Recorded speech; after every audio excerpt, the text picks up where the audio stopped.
UAE just dropped a huge economical bomb on OPEC, the Organization of the Petroleum Exporting Countries. OPEC, primarily led by Saudi Arabia, has suffered a massive blow by UAE's exit.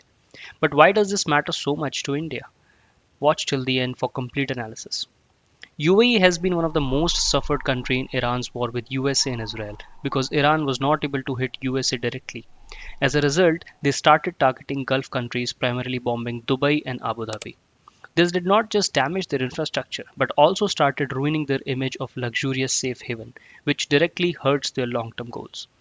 UAE has been openly vocal about the Gulf's weak response to Iran as well. Coming to OPEC, they have had a long history of manipulating crude oil prices by cutting the supply artificially.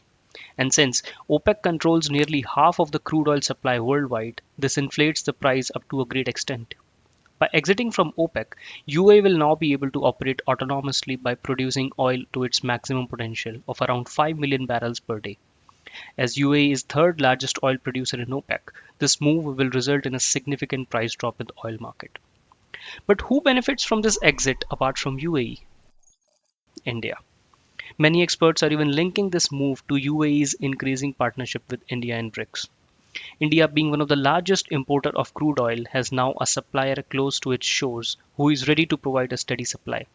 Not only this, India UAE already have a rupee dirham trade pact, allowing bilateral trade settlements in local currencies, ditching the petrodollar. This will result in a stronger rupee in upcoming years.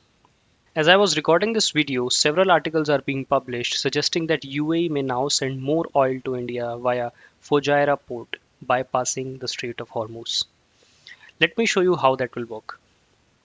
As you can see, this is United Arab Emirates. And if I zoom into here, this is the port of Fujairah. Why is it important is because this opens directly into the Gulf of Oman, completely bypassing the Strait of Hormuz. What do you think? Did India played a role in UAE's exit? Share your thoughts in the comments below. Make sure to like the video and subscribe to the channel for more updates.